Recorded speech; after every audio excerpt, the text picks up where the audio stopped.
ఓం శ్రీ మహాగణాధిపతయే నమః. ఓం శ్రీ గురుభ్యో నమః. ఓం నమ శివాయ. ఓం శ్రీ సాయినాథాయ నమః. శ్రీ మాతృసాయి బాబావారి సచరిత్రలో 6వ అధ్యాయంలో ఠాకూర్ గురించి తెలుసుకుందాం. ఠాకూర్ రెవెన్యూ శాఖలో గుమస్తాగా ఉన్నాడు. ఆయన ఒకసారి బెళగాం దగ్గర వడ్గాంకు ఏదో పని మీద వచ్చాడు. అక్కడ అప్ప అనే కన్నడ యోగిని దర్శించి వారి పాదాలకు నమస్కరించాడు. ఆ యోగి అప్పుడు నిశ్చలదాసు రచించిన విచారసాగరం అనే గ్రంథాన్ని తన భక్తులకు వివరిస్తున్నారు. ఠాకూర్ తిరిగి వచ్చేసేటప్పుడు ఆ యోగి ఠాకూర్తో, ఈ విచారసాగరం అనే పుస్తకాన్ని అతను చదివితే అతని కష్టాలు తీరిపోతాయని, అతని ఉద్యోగానికి సంబంధించిన పని మీద ఉత్తర దిక్కుగా వెళ్ళినప్పుడు అతని అదృష్టం వలన ఒక గొప్ప మహాత్ముడి దర్శనం కలగడమే కాక ఆ మహాత్ముడు అతనికి భవిష్యత్ మార్గం చూపిస్తారని, దీని వలన అతని మనస్సుకు శాంతి ఆనందాలు కలుగుతాయని చెప్పారు. తర్వాత ఠాకూర్కు జున్నూరుకు బదిలీ అయింది. అక్కడికి వెళ్ళాలంటే నానా ఘాటు లోయను దాటాలి. ఈ లోయ చాలా లోతైనది. దానిని దాటడం చాలా కష్టం. దానిని దాటడానికి దున్నపోతు మీద ప్రయాణం తప్ప ఇంకొక మార్గం లేదు. కాబట్టి అతను దున్నపోతు మీద ప్రయాణించడం వల్ల అతనికి చాలా బాధ కలిగింది. అక్కడి నుంచి అతనికి కళ్యాణ్కు పెద్ద ఉద్యోగం మీద బదిలీ అయింది. అక్కడ నానాసాహెబ్ చాందోర్కర్తో పరిచయం కలిగింది. నానా ద్వారా బాబా కీర్తిని విని వారి దర్శనం చేసుకోవాలని అనిపించింది. ఆ మర్నాడే నానా షిరిడీ వెడుతూ ఠాకూర్ని కూడా షిరిడీ వచ్చి 1-2 రోజులు అక్కడ ఉండి వద్దామని అన్నాడు. కానీ ఠాకూర్కు ఠాణా కోర్టులో కేసు ఉండటం వల్ల రాలేనని అన్నాడు.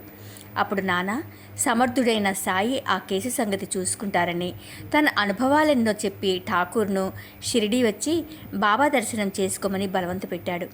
కానీ ఠాకూర్ కేసు వాయిదా పడుతుందని భయపడి షిరిడీ వెళ్ళలేదు. నానా ఒక్కడే షిరిడీ వెళ్ళిపోయాడు. తర్వాత ఠాణాలో కేసు వాయిదా పడింది. నాన్నతో షిరిడీ వెళ్ళనందుకు ఠాకూర్ చాలా బాధపడ్డాడు. ఇటు కేసు పని పూర్తి కాలేదు, అటు షిరిడీ వెళ్ళి బాబాను దర్శించుకోవడం కాలేదు. అతను చాలా పశ్చాత్తాపపడి వెంటనే షిరిడీ వెళ్ళాడు. అతనికి షిరిడీలో ఎవ్వరూ పరిచయస్తులు లేరు. షిరిడీ చేరుకున్నాక నానా తిరిగి వెళ్ళిపోయినట్లు తెలిసింది. అనుకోకుండా ఇంకో స్నేహితుడు కలిసి బాబా దర్శనానికి తీసుకువెళ్ళాడు. బాబా దర్శనంతో అతని శరీరం పులకించిపోయి కళ్ళు ఆనందాశ్రువులతో నిండాయి. మనస్సు బాబా పాదాల యందు లగ్నమైపోగా అతను నిశ్చల స్థితిలో నిలబడిపోయాడు. అప్పుడు త్రికాలజ్ఞుడైన బాబా, ఇక్కడి మార్గం అప్పా బోధించిన నీతులంత సులభం కాదు. నానా ఘాటులో ఎనుబోతు మీద సవారీ చేయడం కంటే కష్టమైనది. దానికి ఎంతో కృషి అవసరము అన్నారు. ఠాకూర్కి ఒక్కడికే అర్థమయ్యే ఈ మాటలు వినగానే అతను అమితానందంతో బాబా పాదాలపై శిరస్సుంచాడు. కన్నడ యోగి చెప్పిన మాటలు యథార్థమని గ్రహించాడు. ఎంతో క్లుప్తమైన భాషలో బాబా ఉపదేశాలు ఎంత గొప్పగా ఉన్నాయో తెలుసుకున్నాడు. ఎక్కడి వడిగాం, ఎక్కడి షిరిడి, ఈ ఇద్దరు మహానుభావులు ఏనాడు ఒకరికొకరు తటస్థపడలేదు. కానీ ఇద్దరు చెప్పింది ఒకటే అవడం గుర్తించి ఠాకూరు యోగీశ్వరులందరిది ఏకాత్మతాభావం అని, వారు భగవంతుని ఆదేశం ప్రకారం ఒకరు మొదలుపెట్టిన పనిని వేరొకరు పూర్తి చేస్తారని, దానికి తానే ఒక ఉదాహరణమని గ్రహించాడు. బాబా అతనితో ఊరికనే గ్రంథాలు చదివితే లాభం లేదని, చదివిన దానిని జాగ్రత్తగా ఆలోచించి అర్థం చేసుకుని ఆచరణలో పెట్టాలని, అది లేనిదే ఉత్తక పుస్తక జ్ఞానం వ్యర్థమని చెప్పారు. విచార సాగరంలోని సిద్ధాంత భాగాన్ని ఆచరణలో ఎలా పెట్టాలో ఠాకూర్ షిరిడీలో తెలుసుకున్నాడు. ఇక వాసుదేవానంద సరస్వతి పై కథలో అనేక మంది యోగులు అనేక చోట్ల అవతరించి వారికి విధించబడిన పనులు నెరవేరుస్తారని తెలుసుకున్నాం. ఎక్కడున్నా వారికి ఒకరిపై ఒకరికి అంతులేని ప్రేమ ఉంటుంది. అటువంటి ఒక కథను ఇప్పుడు తెలుసుకుందాం. గొప్ప నైష్ఠికుడు, జ్ఞాని, దత్తాత్రేయుని యోగభక్తుడు అయిన శ్రీ వాసుదేవానంద సరస్వతి అంటే టెంబే స్వామి ఒకసారి రాజమండ్రిలో ఉన్నారు. నాందేడు నుంచి ప్లీడర్ అయిన పుండలీకరావు కొంతమంది స్నేహితులతో కలిసి రాజమండ్రి వెళ్ళినప్పుడు స్వాముల వారిని కలుసుకున్నాడు. మాటల సందర్భంలో షిరిడీ సాయిబాబా పేరు వచ్చింది. బాబా పేరు వింటూనే స్వామి చేతులు జోడించి, సాయి మా సోదరుడు, వారిపై నాకు అత్యంత ప్రేమ అని చెప్పి ఒక కొబ్బరికాయను పుండలీకరావుకి ఇచ్చి దానిని సాయి పాదాలకు సమర్పించి తన నమస్కారాలు అందుకోమని, తమనెప్పుడూ మరవవద్దని, తమ మీద ప్రేమ చూపించమని సాయికి చెప్పమని చెప్పారు.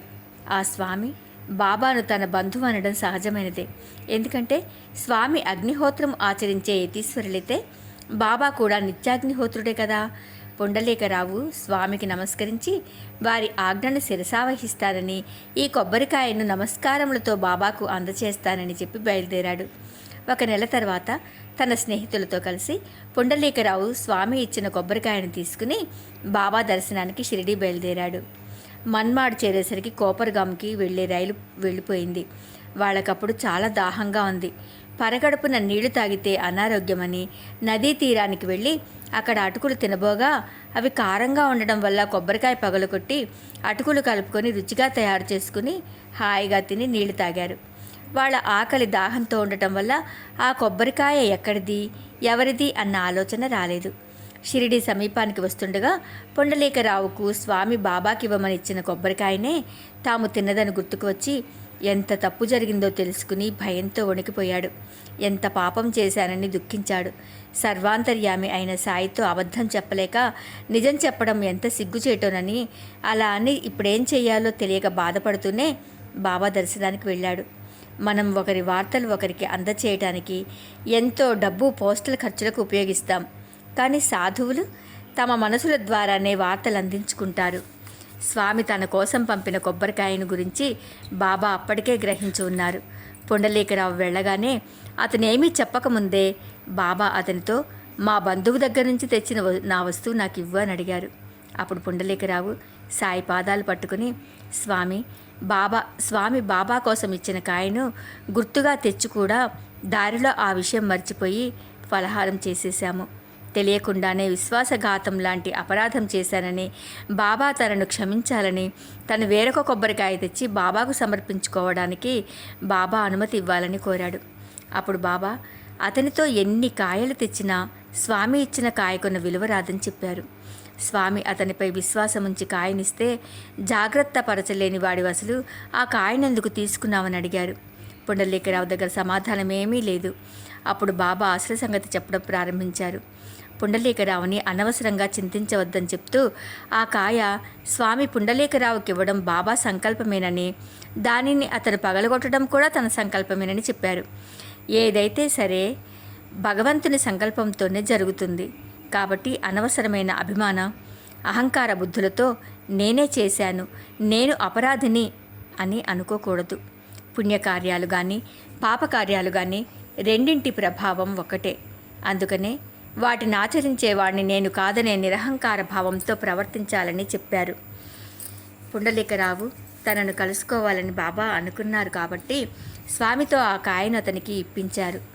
ఆ కాయని ఇవ్వడానికి అతను షిరిడీ వస్తాడని బాబా భావించారు. అతనిని చూడటం కోసమే బాబా స్వామికి ఆ సంకల్పం కలిగించారు.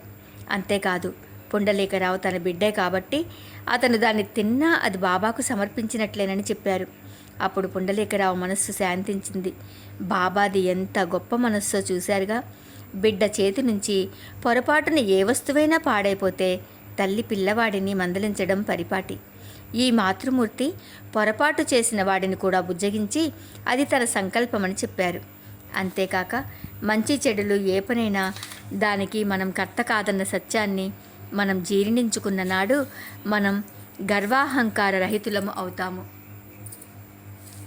అయితే ఇక్కడ ఒక్క విషయం మనం జాగ్రత్తగా గమనించాలి. పుండలీకరావు పొరపాటు చేస్తే బాబా దానికి కూడా అతని ప్రమేయం లేదని, అది కూడా తన సంకల్పంతోనే జరిగిందని అన్నారు. అంటే బాబా మాటలలోని అర్థాన్ని మనం సరిగ్గా అర్థం చేసుకోవాలి. ఎందుకంటే మనం అతి తెలివితో తప్పులు చేసి అవన్నీ బాబా సంకల్పంతోనే జరిగాయని, అందులో మన ప్రమేయం ఏమీ లేదని చెప్పకూడదు. ఎలాగంటే ఈ కథలో పుండరీకరావు తప్పు చేయలేదు, పొరపాటు చేశాడు. తప్పు అంటే తెలిసి కావాలని చేసేది, పొరపాటు అంటే మన ప్రమేయం లేకుండానే జరిగిపోయేది. ఆ రకంగా పుండలీకరావు స్వామి ఇచ్చిన కొబ్బరికాయను పొరపాటున తినేశాడు. అంతేకాక తను చేసిన దానికి నిజంగానే ఎంతగానో పశ్చాత్తాపపడ్డాడు. బాబా దగ్గర తన తప్పును మనస్ఫూర్తిగా నిజాయితీగా ఒప్పుకున్నాడు. అంతేకాని ఆ విషయాన్ని దాచి ఇంకొక కొబ్బరికాయను తీసుకువెళ్ళి బాబాకు ఇవ్వలేదు. బాబా సర్వజ్ఞతను తెలిసినవాడు, నిజాయితీపరుడు కాబట్టి ఆ రకంగా చేయలేదు. అందుకే బాబా కూడా ఇతని పొరపాటును క్షమించారు. అంతేకాని మనం కావాలని చేసే తప్పులను బాబా ఏనాటికి క్షమించరు, ఊరుకోరు. తల్లి కాబట్టి మన తప్పులను సహించి మనను మంచి మార్గంలో నడిపించడానికి ప్రయత్నిస్తారు. అందుకే బాబా పిల్లలుగా మనం తప్పులు చేయడాన్ని మానడానికి ప్రయత్నించాలి. ఇక లక్ష్మీచంద్, శాంతాక్రూజ్లో ఉండే లక్ష్మీచంద్కు ఒకసారి అతను ఏ ధ్యానంలో లేకుండానే ఒక వృద్ధుడైన మహాత్ముడు సాధువుల భక్త బృందము మధ్య నిలబడి కనిపించగా లక్ష్మీచంద్ కలలో నమస్కారం చేశాడు. కొన్ని రోజుల తర్వాత తన స్నేహితుడైన దత్తాత్రేయ మంజునాథ్ ఇంట్లో దాసుగణు హరికథను వినడానికి వెళ్ళాడు. దాసుగణు హరికథ చెప్పేటప్పుడు బాబా ఫోటోను సభలో పెడుతుంటాడు. అక్కడ బాబా ఫోటోను చూడగానే లక్ష్మీచంద్ తన కలలో చూసిన మహాత్ముడు బాబాని అని గ్రహించాడు.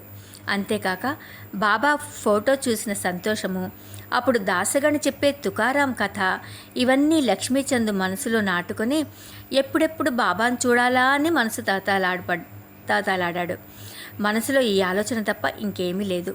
ఈ సత్పురుషుని ప్రత్యక్ష దర్శనము ఎప్పుడెప్పుడు చేస్తానా అని వారి పాదాల మీద శిరస్సుంచి ఎప్పుడు నమస్కరించి ప్రేమామృతాన్ని పొందాలని లక్ష్మీచంద్ ఉవ్విళ్ళూరుతున్నాడు. అదే రోజు రాత్రి 8 గంటలకు అతని స్నేహితుడు శంకర్రావు వచ్చి షిరిడీ వెళ్ళి బాబా దర్శనం చేసుకోవాలనుకుంటున్నానని, లక్ష్మీచంద్ కూడా వస్తాడేమోనని అడిగాడు. ఎవరి దగ్గరికైతే తాను వెళ్ళాలనుకుంటున్నాడో అప్రయత్నంగా ఆ అవకాశం వచ్చేసరికి లక్ష్మీచంద్ తన అన్న దగ్గర 15 రూపాయలు అప్పు తీసుకుని శంకర్రావుతో కలిసి షిరిడీ బయలుదేరి రైలు ఎక్కారు. దారిలో లక్ష్మీచంద్ రైల్లో ఉన్న వాళ్ళని బాబా గురించి అడిగాడు. వాళ్ళు చాలా కాలం నుంచి షిరిడీలో ఉంటున్న బాబా గొప్ప మహాత్ముడని చెప్పారు. శంకర్రావు, లక్ష్మీచంద్ మంచి భజన చేశారు. బాబా సంగతులు విని సంతోషించారు. కోపర్గాంలో బాబా కోసం మంచి జామపళ్ళు కొనాలనుకున్నారు. కానీ కోపర్గాం చేరేసరికి గోదావరి నది, ఆ పరిసరాలు చూస్తూ ఆనందిస్తూ జామపళ్ళ మాట మర్చిపోయారు. తర్వాత వారికి సంగతి గుర్తుకొచ్చి బాధపడ్డారు. ఎందుకంటే ఇంకా అక్కడెక్కడా మధ్యలో పళ్ళు దొరకవు. అయితే దూరం నుంచి ఒక ముసలామె జాంపళ్ళ గంపతో వాళ్ళ టాంగా దగ్గరకు పరిగెత్తుకు రావడం కనిపించి టాంగా నాపి ఏరి కొన్ని పళ్ళను మాత్రమే తీసుకున్నారు. అప్పుడు ఆ ముసలామె మిగతా పళ్ళను కూడా తన తరపున బాబాకు సమర్పించమని కోరింది. అది విన్న లక్ష్మీచంద్ ముసలామెకు బాబా మీద ఉన్న భక్తికి ఆశ్చర్యపోయాడు. ఎందుకంటే వాళ్ళు పళ్ళు ఏరి కోరికుంటే ఆమె పళ్ళమ్ముకునేదైనప్పటికీ మొత్తం పళ్ళను బాబా కోసం సమర్పించింది. తర్వాత వాళ్ళు మసీదు చేరి బాబాకు నమస్కరించి తన కోరిక తీరినందుకు ఎంతో ఆనందించి బాబా పాదాలు కడిగి ధూప దీపాలిచ్చి పళ్ళను నైవేద్యంగా సమర్పించి ఆకలి దప్పులు మర్చిపోయి బాబా పాదాల దగ్గర కూర్చుండిపోయారు. అప్పుడు బాబా, ఈ వెధవదారిలో భజన చేసి కూడా ఇతరులను తన గురించి అడగాల్సిన అవసరమేమున్నది? మన కళ్ళతో మనం చూసి తెలుసుకోవాలి. అప్పు చేసి దర్శనానికి రావాల్సిన అవసరమేమున్నది? మనసులోని కోరిక తీరిందా అని అడిగారు. ఇందులో ఒక్క సంగతి కూడా అక్కడ ఉన్న ఎవ్వరికీ అర్థం కాలేదు. లక్ష్మీచంద్ ఎవ్వరికీ చెప్పలేదు. బాబా సర్వజ్ఞత్వాన్ని చూసిన లక్ష్మీచంద్ సంతోషించడమే గాక అప్పు చేసి బాబా దర్శనానికి రావడం బాబా గ్రహించి అది తప్పని తెలియచేశారని తెలుసుకున్నాడు. మధ్యాహ్నం భోజనంలో ఎవరో సాంజ అంటే ఉప్మా తీసుకుని వచ్చి ప్రసాదంగా కొంచెం వడ్డించారు. అది లక్ష్మీచంద్కు చాలా రుచిగా అనిపించింది. అతను దానిని ఎంతో తృప్తిగా తిన్నాడు. మర్నాడు భోజన సమయంలో సాంజా గుర్తుకు వచ్చి తినాలనిపించింది. కానీ ఎవరూ సాంజా తీసుకురాలేదు. అతను మనస్సు గ్రహించిన బాబా మర్నాడు అతని కోరిక ఎలా తీర్చారో చూడండి. మర్నాడు జోగు వచ్చి బాబాను నైవేద్యానికి ఏం తెమ్మంటారని అడగగానే బాబా త్వరగా వెళ్ళి అందరికీ సరిపోయేలా సాంజా తెమ్మని చెప్పారు. మిగిలిన భక్తులతో కూడా బాబా ఇవాళ సాంజా తీసుకురండి, అందరము తృప్తిగా తిందాం అనగానే భక్తులు 2 గిన్నెల నిండా సాంజా తెచ్చారు. లక్ష్మీచంద్కు చాలా ఆకలిగా ఉంది, వీపులో నొప్పిగా కూడా ఉంది. అందుకే అతను స్థిమితంగా ఉండలేకుండా ఉన్నాడు. అప్పుడు బాబా అతనితో అతడు ఆకలితో ఉండటం మంచిదయ్యిందని చెప్తూ కావలసినంత సాంజా తినమని, వీపు నొప్పికి ఏవైనా మందు తీసుకోమని చెప్పారు. లక్ష్మీచంద్కు ఉప్మా తినాలని ఉన్న సంగతి కానీ వీపు నొప్పి సంగతి కానీ చెప్పకుండానే బాబా అతని కోరిక బాధ కూడా తీర్చారు. తరువాత గురువారం చావడి ఉత్సవంలో బాబా దగ్గుతో బాధపడుతుంటే లక్ష్మీచందు ఎవరితో దోషదృష్టి పడటం వలన బాబా దగ్గుతున్నారని మనసులో అనుకోగానే బాబా మర్నాడు శ్యామతో ఎవరిదో దోషదృష్టి నాపై పడటం వలన నేను బాధపడుతున్నాను అని అన్నారు. అక్కడే ఉన్న లక్ష్మీచందు అద్దంలో ముఖం చూసుకున్నంత సులభంగా బాబా తన మనసులోని ప్రతి భావాన్ని గ్రహించడం చూసి సంతోషంతో బాబాకు నమస్కరించి బాబా దర్శనం వల్ల తానెంతో ఆనందించానని, తనకి ప్రపంచంలో బాబా పాదాలు తప్ప ఇతర దైవం లేదని, ఎప్పుడూ తన మనసు బాబా పాదపూజ మీద భజనల మీద లగ్నమై ఎల్లప్పుడూ బాబా నామజపం చేస్తూ సంతోషంగా ఉండేలా చేయమని బాబాను ప్రార్థించి బాబా ఊది ఆశీర్వాదములు పొంది తృప్తితో తన ఇంటికి తిరిగి వెళ్ళాడు. అప్పటి నుంచి ఎప్పటికీ బాబా నిజభక్తునిగా నిలిచిపోయాడు. ఎవరైనా షిరిడీ వెళ్తున్నారని తెలిస్తే చాలు వాళ్లతో బాబాకు పూలమాలలు, కర్పూరం, దక్షిణ పంపుతూ తన భక్తిని పెంచుకున్నాడు. కలలో కనిపించి మరీ అతనిని షిరిడీకి లాగి తన పాదాల మీద స్థిరభక్తి కలిగించిన సాయి సమర్థునికి వందనాలు. ఇక 2 మేకలు. ఒకరోజు ప్రొద్దున్న బాబా లెండి తోట నుంచి తిరిగి వస్తుండగా దారిలో మేకల మంద కనిపించింది. అందులో 2 మేకల మీద బాబా దృష్టి పడింది. వెంటనే బాబా వాటిని ప్రేమతో లాలించి 32 రూపాయలకు కొన్నారు. కానీ ఆ మేకలు ఒక్కొక్కటి 3-4 రూపాయల కన్నా ఎక్కువ ఉండవు. 2 కలిపి 8 రూపాయల కన్నా ఎక్కువ కాదు. అలాంటిది 4 రెట్లు ఎక్కువ డబ్బుతో వాటిని కొనడం అక్కడే ఉన్న శ్యామకు, తాత్యాకు అస్సలు నచ్చలేదు. వాళ్ళు బాబా మోసపోయారని, అనవసరంగా డబ్బు ఖర్చయిందని బాబాని నిందించారు. కానీ బాబా శాంతంగా ఉండి వాళ్లతో తనకు ఇల్లు కానీ కుటుంబం కానీ లేకపోవడం వలన డబ్బు నిల్వ చేయాల్సిన అవసరం లేదని చెప్పి తన డబ్బుతోనే ఆ మేకలకు 4 సేర్ల శనగపప్పును వాళ్లతోనే కొనిపించి ఆ మేకలకు తినిపించి తర్వాత వాటిని వాటి యజమాని దగ్గరకు తిరిగి పంపించేశారు. అప్పుడు శ్యామ, తాత్యాలు డబ్బుతో పాటు మేకలు కూడా పోయినందుకు బాధపడ్డారు. అప్పుడు బాబా వాళ్ళ మనసులు శాంతింపచేయాలనుకుని ఆ మేకల పూర్వజన్మ వృత్తాంతము చెప్పడం మొదలుపెట్టారు. పూర్వజన్మలో ఈ 2 మేకలు అన్నదమ్ములు. వాళ్ళిద్దరూ బాబా దర్శనానికి అప్పుడప్పుడు వచ్చేవారు. మొదట వాళ్ళిద్దరూ చాలా ప్రేమగా కలిసిమెలిసి ఉండేవారు. కానీ రాను రాను శత్రువులైపోయారు. అన్న మహా సోమరిగా ఉండేవాడు. తమ్ముడు పగలు రాత్రి కష్టపడి డబ్బులు సంపాదించేవాడు. ఆ డబ్బు గురించి అన్న ఈర్ష్యపడేవాడు. చివరకు అది ఎక్కువైపోయి తమ్ముని చంపేస్తే ఆ డబ్బంతా తనదవుతుందనే ఉద్దేశం కలిగి తమ్ముని చంపాలని చేసిన ప్రయత్నాలు గురితప్పాయి. ఇది గ్రహించిన తమ్ముడు కూడా అన్న మీద కక్ష పెంచుకొని ఇద్దరు బద్ధశత్రువులైపోయారు. ఒకరోజు అన్న ప్రేమని, బాంధవ్యాన్ని కూడా మర్చిపోయి తమ్ముని స్వయంగా తానే బడితెతో కొట్టాడు. తమ్ముడు అన్నను గొడ్డలతో నరికాడు. ఇద్దరూ అదే స్థలంలో పడి చనిపోయారు. ఆ కర్మను అనుభవింపడానికి మేకలై పుట్టారు. ఈ మేకల మందులో వెడుతున్న వాళ్లను గుర్తుపట్టి కొంతకాలం క్రితం తన వద్దకు వచ్చిన వాళ్ళు కాబట్టి బాబా వాళ్ళ మీద జాలితో వాటిని కొని తీసుకువచ్చి తిండి పెట్టి కొంతసేపు విశ్రాంతినిచ్చి శ్యామ, తాత్యాలకు నచ్చకపోవడం వల్ల వాటిని వాటి యజమానికి తిరిగి ఇచ్చివేశారు.